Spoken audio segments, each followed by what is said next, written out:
اس اپنی چھوٹی سی عمر کو پوری زندگی مان کے بیٹھ جاتا ہے اور اس کو کل کائنات مان کر کے اس کو کھیل میں شمار کرنے لگتا ہے۔ اللہ رب العالمین نے انسان کے اس بچپنے کا شمار ذکر کیا ہے یہاں پر، اعلموا انما الحیات الدنیا لعب،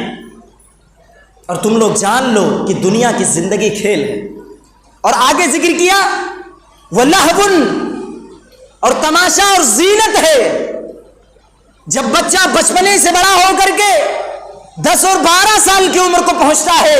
تو زینت کو پسند کرنے لگتا ہے، موبائل اور یوٹیوب کو پسند کرنے لگتا ہے، ایک دوسری چیزوں کو دیکھنے میں زینت کو، خوبصورتی کو وہ اپنے لیے اچھا سمجھنے لگتا ہے۔ اور جب اور بڑا ہوتا ہے، تھوڑا سا اور بڑا ہوتا ہے، جوانی کو دہلیز پر قدم نہیں رکھتا ہے، اس سے پہلے وہ خوبصورتی کو پسند کرنے لگتا ہے، ایک دوسرے کے درمیان اچھا کپڑا پہننا، ہمارا لباس اچھی طریقے سے فٹ ہو، سماج اور معاشرے کے درمیان کپڑا ہمارا عمدہ ہو، جوتے ہمارے عمدے ہو، خوشبو اور عطر ہمارے عمدے ہو، تاکہ جب میں گاؤں میں گلی میں چلوں تو لوگ یہ کہنے پر مجبور ہو جائیں کہ فلاں صاحب کا لڑکا جا رہا ہے، فلاں لڑکا جا رہا ہے جو بہت ہی زبردست زینت اختیار کرنے والا لڑکا ہے، بہت ہی خوبصورت شخص ہے، اس کا کپڑا بہت اچھا ہے، اس کا جسم بہت اچھا ہے، اس کا لباس بہت اچھا ہے، اس کی خوشبو بہت اچھا ہے جس کو اس نے لگایا ہے، اس زینت کو پسند کرنے لگتا ہے اور زیب و زینت کو تلاش کرنے لگتا ہے۔ اللہ رب العالمین نے انسان کی اس زندگی کو بھی بیان کیا، اس عمر کو بھی بیان کیا، اور وَتَفَاخُرٌ بَيْنَكُمْ، جب جوان ہو جاتا ہے 20 25 30 35 سال کی عمر کو اس کی زندگی جب پہنچتی ہے تو فخر کرنے لگتا ہے ایک دوسرے سے، وَتَفَاخُرٌ بَيْنَكُمْ، آپس میں لوگوں کے درمیان وہ فخر کرتا ہے، تکبر کرتا ہے، گھمنڈ کرتا ہے، کس چیز کا؟ کہ اگر میرے پڑوسی کے پاس 2 گھر ہیں تو میرے پاس 3 گھر ہونا چاہیے، اگر میرے پڑوسی کے پاس بائک کا شو روم ہے تو ہمارے پاس کار کا شو روم ہونا چاہیے، میرا پڑوسی اگر کروڑوں کا مالک ہے تو مجھے اربوں کا مالک ہونا چاہیے، اس طرح کا فخر اس کے اندر آ جاتا ہے۔ اللہ رب العالمین نے انسان کی زندگی کو بھی، اس زندگی کو بھی بیان کیا ہے کہ جب وہ ایک دوسرے کے درمیان فخر کرنے لگتا ہے، تکبر کرنے لگتا ہے، گھمنڈ کرنے لگتا ہے، مال کے چکر میں، اولاد کے چکر میں، بیوی بچوں کے چکر میں، ایک دوسرے کے درمیان بڑا بننے کے چکر میں جب وہ فخر کرنے لگتا ہے، اللہ نے اس کی زندگی، اس زندگی کو بھی بیان کیا اس آیت کریمہ کے اندر۔ اور وَتَكَاثُرٌ فِي الْأَمْوَالِ وَالْأَوْلَادِ، مال اور کثرت، مال اور اولاد کی کثرت کو بیان کرنے لگتا ہے۔ جب انسان بوڑھا ہو جاتا ہے تو لوگوں سے بیان کرتا ہے میں نے اپنی جوانی میں اتنا مال کمایا، میں نے اپنی پوری زندگی میں اتنے گھر لیے، اتنا پیسہ کمایا، اتنی بلڈنگ کھڑی کی، اتنی گاڑی خریدا، اور اولاد کی بھی فخر کرتا ہے، اولاد کو بھی بیان کرتا ہے، میرے اتنے بچے ہیں، میری اتنی بیٹیاں ہیں، ان کے اتنے بچے ہیں، اس بیٹی کے اتنے بچے ہیں، اس لڑکے کے اتنے بچے ہیں۔ اللہ رب العالمین نے انسان کی اس زندگی کو بھی بیان کیا ہے، وَتَفَاخُرٌ بَيْنَكُمْ وَتَكَاثُرٌ فِي الْأَمْوَالِ وَالْأَوْلَادِ، وہ مال اور اولاد کی کثرت کو بیان کرنے لگتا ہے۔ آگے اللہ رب العالمین نے فرمایا كَمَثَلِ غَيْثٍ أَعْجَبَ الْكُفَّارَ نباته ثم يهيج فتراه مصفرا ثم يكون حطاما۔ اللہ رب العالمین نے انسان کی اس پوری زندگی کو ایک ایسی بارش کی مثال دی ہے، ایک ایسی بارش سے انسان کی زندگی کو مثال دیا ہے کہ وہ بارش جب آسمان سے اللہ رب العالمین بارش کو نازل کرتا ہے، کھیت کو، کھلیان کو ضرورت ہوتی ہے، اور جب وہ بارش اس کھیت تک جا کر کے پہنچتی ہے، جب اس کھیت کو بارش جب پہنچتی ہے تو کھیت کا ہو جاتا ہے، ہرا بھرا ہو جاتا ہے۔ بھائی پانی کی ضرورت تھی، اللہ رب العالمین نے صحیح وقت میں صحیح ٹائم پہ پانی دے دیا، کھیت ہرا بھرا ہو گیا، کھیت ہرا بھرا ہو گیا۔ لیکن اللہ رب العالمین نے فرمایا ثم یہیج فتراہ مصفرا ثم یکون حطاما. انسان کی اس زندگی کو بھی بیان کیا ہے کہ جب وہ کھیت بڑا ہو جاتا ہے، ہرا بھرا کے ساتھ ساتھ سرخ اس میں لالی پیدا ہو جاتی ہے، تو یہ کسان کیا کرتا ہے؟ اس کو کاٹ دیتا ہے. ثم یکون حطاما، اس کو چور چور کر دیتا ہے، اس کو کاٹ دیتا ہے، اس میں سے جو قیمتی چیز ہوتی ہے اس کو نکال دیتا ہے، بقیہ ساری چیزوں کو ویسے ہی چھوڑ دیتا ہے. جس کا من چاہے جو چاہے کھیت میں سے اکٹھا کرے پرالی کو اور اپنے گھر لے جائے، جس کو بھی ضرورت ہو لے جائے. اللہ رب العالمین نے اس بارش سے مثال دی ہے. کمثل غیث اعجب الکفار، یہاں کفار سے اللہ رب العالمین نے کسانوں کو مراد لیا. کیوں کسانوں کو مراد لیا ہے؟ کفار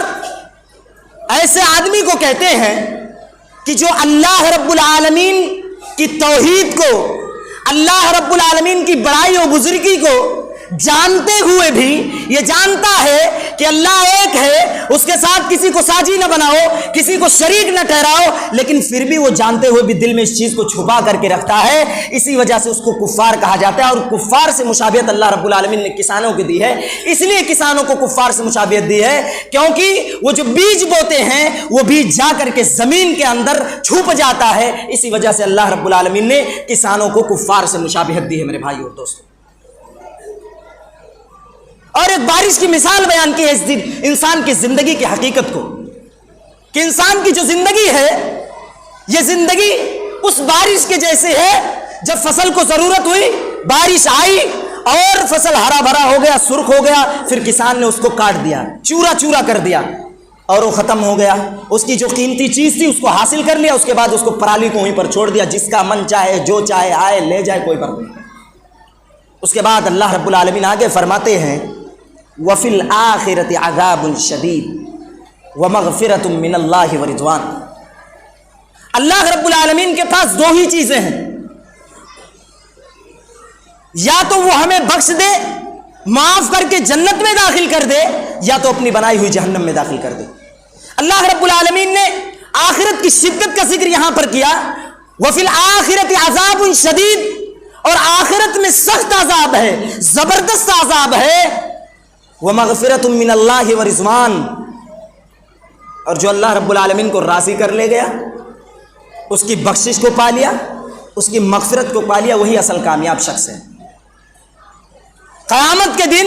آخرت کے دن جو شخص اللہ رب العالمین کو راضی کر کے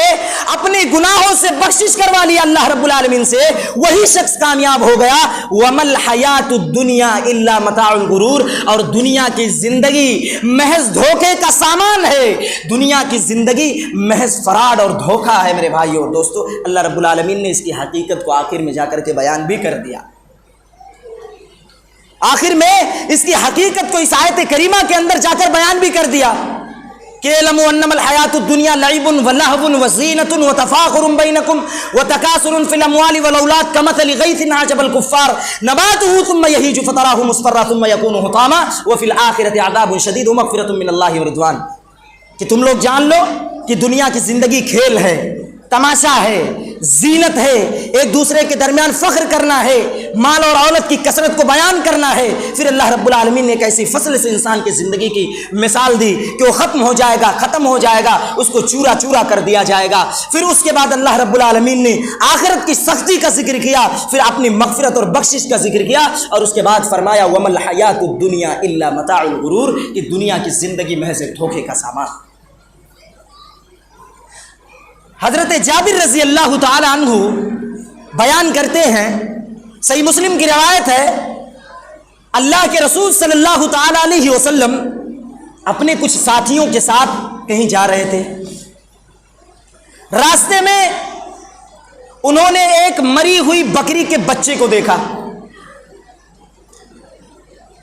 اللہ کے رسول صلی اللہ علیہ وسلم اپنے کچھ ساتھیوں کے ساتھ کہیں جا رہے تھے، لیکن اتفاق سے راستے میں ان لوگوں کی نظر ایک مری ہوئی بکری کے بچے پر پڑی. اللہ کے رسول صلی اللہ تعالی علیہ وآلہ وسلم نے اپنے صحابیوں کو عبرت دینے کے لیے، نصیحت دینے کے لیے، سبق دینے کے لیے اللہ کے رسول صلی اللہ علیہ وسلم اس مری ہوئی بکری کے پاس جاتے ہیں، اس کے کان کو پکڑ کر کے کہتے ہیں ایکم یحب ان یکون لہ بدرہمن، اے میرے ساتھیوں مجھے بتاؤ کیا تم میں سے کوئی اس کو 1 درہم میں لینا پسند کرے گا؟ صحابی رسول کہتے ہیں اللہ کے رسول صلی اللہ تعالی علیہ وسلم اس مری ہوئی بکری کا ہم کیا کریں گے؟ اس کا کیا کام ہے؟ نہ تو یہ دودھ دے سکتی ہے، نہ تو یہ بچہ دے سکتی ہے، نہ تو یہ ہماری کسی ضرورت میں کام آ سکتی ہے، ہم اس مری ہوئی بکری کو کیا کر سکتے ہیں؟ کس مناسبت سے ہم اس کو خرید لیں؟ اللہ کے رسول صلی اللہ تعالی علیہ وآلہ وسلم نے فرمایا اے میرے صحابیوں،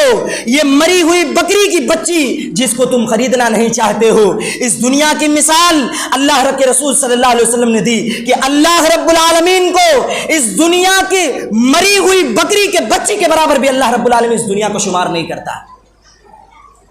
اس مری ہوئی بکری کے بچی کے برابر بھی اللہ رب العالمین اس دنیا کو شمار نہیں کرتا۔ اللہ رب العالمین جانتا ہے کہ اگر ہمارے بندے نیک عمل کریں گے تبھی بچ پائیں گے، اگر ادھر ادھر ٹیڑھے میڑھے راستے پر گئے تو بچنا ناممکن ہے۔ اللہ کو پتا ہے، پہلے ہی سے اللہ جانتا ہے۔ اور دوسری وہ بھی صحیح مسلم کی روایت ہے، حضرت انس بن مالک رضی اللہ تعالیٰ عنہ بیان کرتے ہیں کہ اللہ کے رسول صلی اللہ تعالیٰ علیہ وسلم نے فرمایا کہ قیامت کے دن اللہ رب العالمین ایک ایسے شخص کو اپنے دربار میں لائے گا جو کہ جہنمی ہوگا، دنیا کا سب سے بڑا مالدار آدمی ہوگا، یؤتی بانعم اہل الدنیا، دنیا کا سب سے بڑا مالدار آدمی ہوگا، دنیا کے اندر بڑی عیش و عشرت کے ساتھ زندگی گزاری ہوگی، آگے پیچھے ہواری مواری لگے رہتے تھے، بغیر اے سی کے زندگی نہیں گزارتا تھا، ہمیشہ اے سی میں رہتا تھا، کہیں جانا ہو تب بھی، آنا ہو تب بھی عیش و عشرت کے ساتھ زندگی گزارتا تھا وہ۔ اللہ کے رسول صلی اللہ تعالی علیہ وآلہ وسلم فرماتے ہیں یؤتی بانعم اہل الدنیا، دنیا کے سب سے زیادہ مالدار شخص کو لے کر کے اللہ کے دربار میں حاضر کیا جائے گا، اسے پوچھا جائے گا، اس کو جہنم میں ایک پل کے لیے ڈالا جائے گا، ایک پل جو آج ہمارے اور آپ کے نزدیک اس کی کوئی اہمیت نہیں ہے، کوئی وقار نہیں ہے، کوئی وسعت نہیں، کوئی حیثیت اس ایک پل کی نہیں ہے۔ کیوں نہیں ہے؟ کیونکہ وہ سیکنڈ سے بھی ہلکا ہوتا ہے، سیکنڈ سے بھی کم ہوتا ہے، سیکنڈ سے بھی جلدی پل گزر جاتا ہے، اس وجہ سے ہمارے نزدیک کوئی اہمیت نہیں۔ اللہ کے رسول صلی اللہ تعالیٰ علیہ وسلم بیان فرماتے ہیں، حضرت انس بن مالک رضی اللہ تعالیٰ عنہ کہتے ہیں کہ اللہ کے رسول نے فرمایا کہ اس شخص کو اللہ رب العالمین جہنم میں ایک پل کے لیے ڈالے گا، ایک پل کے لیے، اور ڈال کر کے نکال لے گا، اس کے بعد اس سے سوال کرے گا هل رأیت مر بک قط، هل رأیت نعم بک قط، اے شخص بتا تو کیا تو دنیا کے اندر کبھی خوشحال تھا؟ کیا تو دنیا کے اندر کبھی عیش و عشرت کے ساتھ تو نے زندگی گزاری تھی؟ کیا تو دنیا کے اندر خوشحال تھا؟ وہ شخص کہے گا ما رأیت خیرا قط، میں نے کبھی خوشی دیکھی ہی نہیں تھی دنیا کے اندر۔ اللہ پوچھے گا بتا تو کبھی دنیا کے اندر خوشحال تھا؟ کبھی خوش ہوا تھا دنیا کے اندر؟ تیرے پاس نعمتیں تھی، عیش و عشرت کے ساتھ زندگی گزارا تھا؟ وہ کہے گا ما رأیت خیرا قط، اے اللہ رب العالمین میں نے دنیا کے اندر کبھی عیش و عشرت کے ساتھ زندگی نہیں گزاری۔ یہ جہنم کے ایک پل کا عالم ہے میرے بھائیوں اور دوستوں، غور کرو ذرا، سوچو۔ اور دوسرے شخص کو جو کہ جنتی ہوگا اللہ رب العالمین کے دربار میں لایا جائے گا، دنیا کے اندر بھوک پیاس شدت تکلیف پریشانی مصائبات کو جھیل کر کے اللہ کے دربار میں حاضر ہوا ہوگا، اللہ کے سامنے ایسے شخص کو لایا جائے گا، اللہ تعالیٰ پوچھیں گے، اس کو بھی جنت میں ڈالیں گے ایک پل کے لیے، اس کو جنت میں ایک پل کے لیے ڈالیں گے اور نکال کر کے اس سے سوال کریں گے هل رأیت بوس قط، هل رأیت مر بک قط، اے شخص بتا کیا تو دنیا کے اندر کبھی تکلیف میں تھا، کبھی پریشانی میں تھا، کبھی تجھے بھوک محسوس ہوئی، تکلیف محسوس ہوئی؟ وہ شخص کہے گا واللہ ما رأیت خیرا بوس قط ومر بک قط، اے اللہ رب العالمین قسم خدا کی میں دنیا کے اندر کبھی تکلیف میں نہیں تھا، کبھی شدت میں نہیں تھا، کبھی مجھے بھوک محسوس ہی نہیں ہوئی، مجھے کبھی بھوک لاحق ہوئی نہیں ہوئی۔ ایک پل کا یہ عالم ہے میرے بھائی اور دوستو، جو آج ہمارے اور آپ کے نزدیک اس ایک پل کی کوئی اہمیت نہیں ہے۔ اس ایک پل کا یہ عالم ہوگا، ایک پل کا یہ عالم ہوگا۔ اور آج ہم اور آپ لوگ اس دنیا کے لیے اپنی آنے والی اخروی مستقبل کو خراب کرنے پر تلے ہوئے، اس دنیا کی رنگینیوں میں پھنس کر کے اس آنے والے مستقبل کے لیے جو کہ حقیقی مستقبل ہے، دار البقا کی زندگی ہے وہ، اس کے لیے ہم کو کوئی ٹینشن ہے نہ کوئی فکر ہے، بس دنیا کے ساتھ قدم سے قدم ملا کر کے ہم چل رہے ہیں۔ ایک دن ایسا آئے گا کہ یہی جس کے ساتھ ہم قدم سے قدم ملا کر کے چلتے ہیں، کسی ایسے راستے میں چھوڑ کر کے ہم کو آپ کو چلے جائیں گے، پتہ ہی نہیں چلے گا۔ اس دنیا کے لیے ہم نے اپنے اسلام کا سودا کر دیا، اپنی شریعت کا سودا کر دیا، اپنی ضمیروں تک کا سودا ہم نے اس اسلام کے لیے کر دیا میرے بھائیو اور دوستو، جو کہ یہ دار الفنا دنیا ہے، یہ فنا ہونے والی دنیا ہے۔ اللہ رب العالمین نے اس کی حقیقت کو بھی بیان کیا، وَمَا الْحَيَاةُ الدُّنْيَا إِلَّا مَتَاعُ الْغُرُورِ، کہ دنیا کی زندگی محض دھوکے کا سامان ہے۔ میرے کہنے کا مطلب یہ نہیں ہے کہ آپ دنیا کے مت کماؤ، دنیا مت کماؤ، اس میں زندگی مت گزارو، دن اور رات اللہ کی عبادت میں گزار دو۔ صحیح بخاری کی روایت ہے، اللہ کے رسول صلی اللہ تعالی علیہ وسلم کی بیویوں کے پاس 3 شخص آتے ہیں، وہ کہتے ہیں کہ آج ہم جائیں گے اور یہ پتہ کریں گے کہ اللہ کے رسول صلی اللہ تعالی علیہ وسلم کون سا عمل کرتے ہیں، اور اس کے بعد ہم اللہ کے رسول صلی اللہ علیہ وسلم سے زیادہ اچھا عمل کریں گے۔ اما عائشہ صدیقہ رضی اللہ تعالی عنہا کے پاس وہ آتے ہیں، ان سے سوال کرتے ہیں، اما عائشہ صدیقہ رضی اللہ تعالیٰ عنہ ان کا جواب دیتی ہیں۔ ان تینوں میں سے تینوں لوگوں نے یہ ٹھان لیا، پہلے نے کہا کہ میں رات بھر نمازیں پڑھوں گا، دوسرے نے کہا میں پورا کا پورا دن روزہ رکھوں گا بغیر توڑے ہوئے، تیسرے نے کہا میں شادی نہیں کروں گا۔ جب اللہ کے حبیب صلی اللہ تعالیٰ علیہ وسلم گھر آتے ہیں، اما عائشہ صدیقہ رضی اللہ تعالیٰ عنہ ان کو سارا معاملہ بتاتی ہیں۔ اللہ کے حبیب صلی اللہ تعالیٰ علیہ وسلم تینوں لوگوں کو طلب کرتے ہیں، بلاتے ہیں اور ان سے سوال کرتے ہیں۔ سب سے پہلی چیز جو ان کو بتلاتے ہیں، اور میرے بھائیوں اور دوستوں یہی ایک ایسا وقت تھا کہ اللہ کے حبیب جناب محمد عربی صلی اللہ علیہ وسلم نے اپنی تقویٰ کا ذکر لوگوں کے سامنے کیا تھا۔ اللہ کے حبیب صلی اللہ تعالی علیہ وسلم نے ان تینوں لوگوں کو بلایا اور بلا کر کے ان کو سمجھایا اور یہ بتلایا کہ آئے لوگوں سن لو، میں تم سے زیادہ اللہ رب العالمین سے ڈرنے والا ہوں، میں تم سے زیادہ اللہ سے ڈرنے والا ہوں، لیکن میں روزہ بھی رکھتا ہوں اور روزہ توڑتا بھی ہوں، میں شادیاں بھی کرتا ہوں، اور میں راتوں کو سوتا بھی ہوں اور راتوں میں عبادت بھی کرتا ہوں۔ اس لیے اے لوگوں تم میری سنت کو لازم پکڑو، اپنی طرح سے منمانی مت کرو۔ اس کا مطلب یہ ہوا میرے بھائیوں اور دوستوں کہ ہمیں دنیا کمانے سے منع نہیں کیا گیا ہے، لیکن شریعت کے حد میں رہ کر کے ہم اس چیز کو حاصل کریں، شریعت کے حدود کو چھلانگ کر کے ہم اس چیز کو حاصل نہ کریں۔ اسلام نے جو مقام جو طریقہ بتلایا ہے، اللہ کے رسول صلی اللہ علیہ وسلم نے جو طریقہ بتلایا ہے دنیا کی زندگی کو حاصل کرنے کا، اس طریقے پر عمل کر کے ہم دنیا کی زندگی کو حاصل کریں۔ میرے بھائیوں اور دوستوں میں آپ کو بتا رہا تھا دنیا کی حقیقت کے بارے میں۔ اما عائشہ صدیقہ رضی اللہ تعالی عنہا جب قیامت اور آخرت کا وقت ہوگا،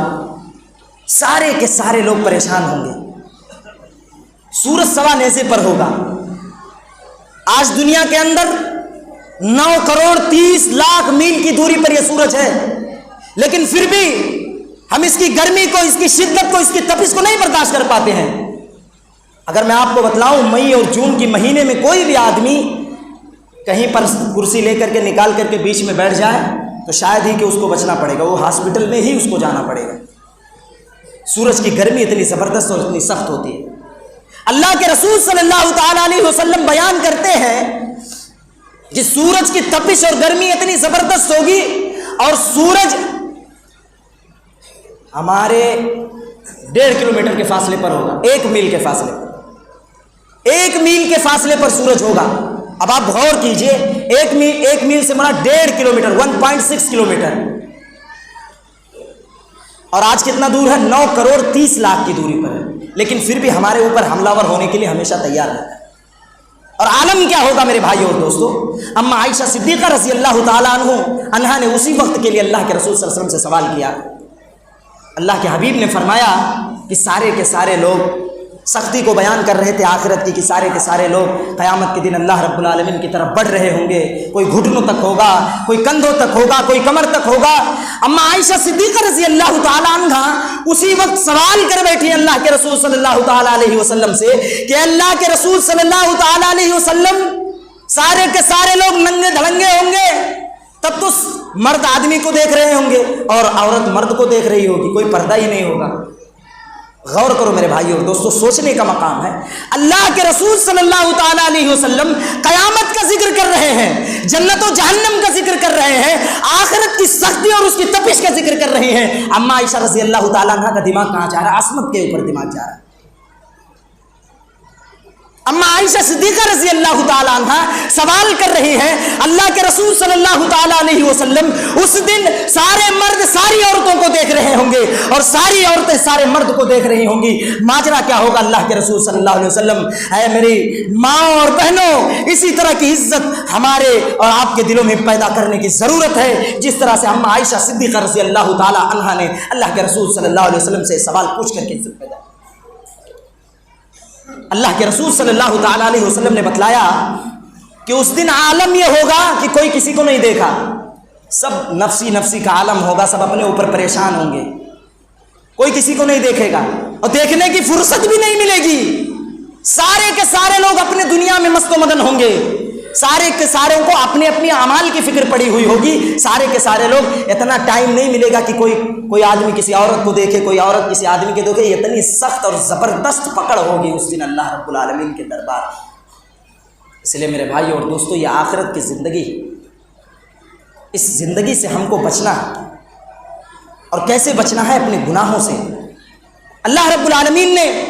سورۃ الاعلیٰ کے اندر ارشاد فرمایا بل تؤثرون الحیات الدنیا والآخرۃ خیر وابقیٰ،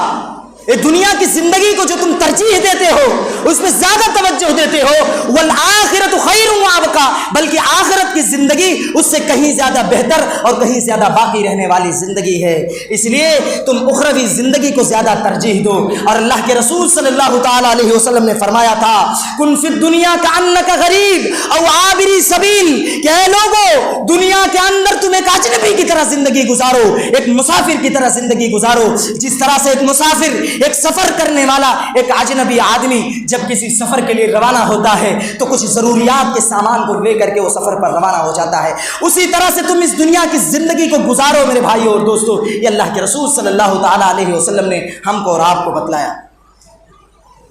ہمارا معاملہ کیا ہے؟ ہمارا معاملہ کیا ہے؟ ہمارا معاملہ تو یہ ہے کہ دنیا کے ایک ایسے مستقبل کے لیے ہم پریشان ہیں جس کی ہمیں خود ہی پتہ نہیں ہے کہ ہم وہاں تک پہنچ پائیں گے کہ نہیں پہنچ پائیں گے، ایک ایسے کالے مستقبل کے لیے ہم پریشان ہیں، کوئی یہ نہیں کہہ سکتا ہے کہ ہم وہاں تک پہنچ پائیں گے یا نہیں پہنچ پائیں گے، کوئی نہیں کہہ سکتا، اور کوئی اس بات کی گارنٹی بھی نہیں لے سکتا۔ اس مستقبل کے لیے ہم پریشان ہیں، اس مستقبل کے لیے اپنا رات دن صبح و شام اللہ کی نافرمانیاں کرنے میں بھی ہم تلے ہوئے ہیں، ایک ایسے مستقبل کے لیے میرے بھائی اور دوستو جس کا کوئی وجود ہی نہیں ہے، جس کی کوئی پہچان ہی نہیں ہے، جس کا جو آدمی خود اس مستقبل کو بنانے کے لیے تلا ہوا اس کو بھی نہیں پتا ہے کہ میں وہاں تک پہنچ پاؤں گا کہ نہیں پہنچ پاؤں گا، لیکن پھر بھی دنیا کی روش پہ چل رہا ہے، دنیا کے طریقے کو فالو کر رہا ہے، دنیا کی سنتوں کو فالو کر رہا ہے، رسول کی سنتوں کو چھوڑ کر کے، اللہ رب العالمین کی فرما برداری کو چھوڑ کر کے اللہ کی نافرمانی پہ تلا ہوا۔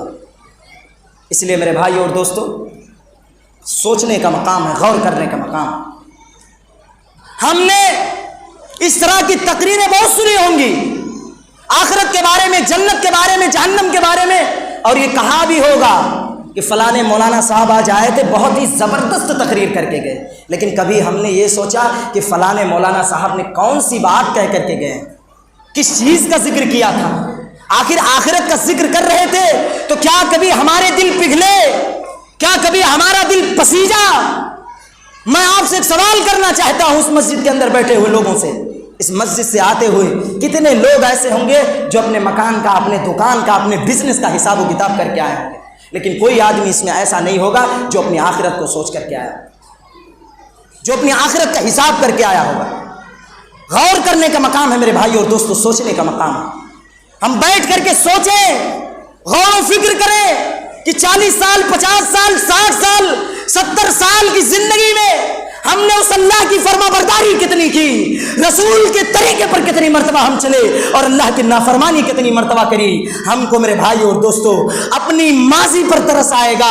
اور ہمیں پچھتاوا ہوگا، افسوس ہوگا یقیناً میرے بھائی اور دوستو۔ غور کرنے کا اور سوچنے کا مقام ہے، ہم بیٹھ کر کے سوچیں، غور و فکر کریں۔ اور میں یہ کہتا ہوں کہ اپنی 40-50 سال کی زندگی کو تو چھوڑ دیں، ایک زندگی کی حقیقت کا پتہ لگا، ایک دن کی زندگی کا۔ آج جب شام میں ہم اپنے بستر میں جائیں گے تو سارے کے سارے لوگ ایک دن کی زندگی کا حساب کریں گے کہ آج جمعہ کا دن تھا، صبح اٹھے تو سب سے پہلے کیا کیے، نماز پڑھے کہ نہیں پڑھے، اس کے بعد اور آگے بڑھے، جمعہ کا ٹائم ہوا، جمعہ کی نماز پڑھے کہ نہیں پڑھے، اور آگے بڑھے،